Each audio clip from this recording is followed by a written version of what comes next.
भोर तालुक्यातील श्री क्षेत्र बनेश्वर येथील रस्त्याच्या मुद्द्यावरून उपमुख्यमंत्री अजित पवार आणि खासदार सुप्रिया सुळे यांच्यात चांगलीच जुंपलेली असल्याचं गेल्या 2 दिवसांपासून बघायला मिळतंय।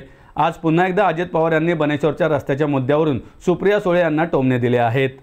पुण्याच्या जिल्हाधिकारी कार्यालयासमोर 2 दिवसापूर्वी खासदार सुप्रिया सुळे यांनी बनेश्वरच्या रस्त्याचे काम करण्यात यावे या मागणीसाठी भर उन्हात ठिय्या आंदोलन आणि उपोषण केलं होतं। भोर तालुक्यातील बनेश्वर देवस्थानच्या रस्त्याची दुरावस्था झालेली असल्याने या ठिकाणी येणाऱ्या भाविकांचे हाल होतात असा मुद्दा सुप्रिया सुळे यांनी मांडला होता। त्यानंतर अजित पवार यांनी खासदार आमदारांना देखील निधी मिळतो असं म्हणत सुप्रिया सुळे यांना डिवचलं होतं।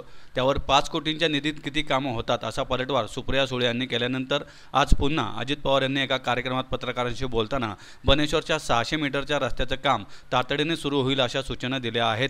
आता परत कोणालाही उपोषण करण्याची वेळ येऊ नये, माझ्या बहिणीला पण उपोषण करायला लागू नये, लवकरात लवकर या रस्त्याचे काम करा अशा सूचना दिल्या असल्याचं अजित पवार यांनी यावेळी बोलताना म्हटलंय। दादा, बनेश्वर रस्त्याचं काम कधी चालू होईल? बनेश्वर रस्त्याचं काम तातडीने चालू होईल, सूचना दिलेल्या आहेत। सीओशी बोललोय, म्हसे म्हणून PMRDAचे प्रमुख आहेत त्यांच्याशी बोललोय, डुडी कलेक्टरशी बोललोय।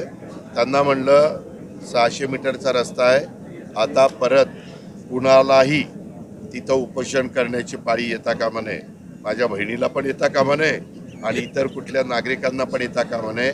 आता तो रस्ता झालाच पाहिजे, त्या कामाला यंत्रणेला लावलेलं आहे। निधी कमी पडून दिला जाणार नाही। मी त्यांना सांगितलं, निधी जर DPC मधनं पाहिजे असेल तर DPC मधनं देतो, PMRDA मधनं देखील निधीची तरतूद केलेली आहे, जिल्हा परिषदेमधनं पाहिजे असेल तर तिथनंही देण्याच्या सूचना COला दिलेल्या आहेत। आणि काल शेवटी मी असं ठरवलेलं आहे की PMRDA आता ते काम तातडीनं सुरू करेल आणि भक्त ज्यांना बनेश्वरचं दर्शन घ्यायचं असेल त्या भाविकांना, तिथल्या रहिवाशांना आता त्रास होणार नाही अशाबद्दलची काळजी सरकार म्हणून आम्ही घेतो।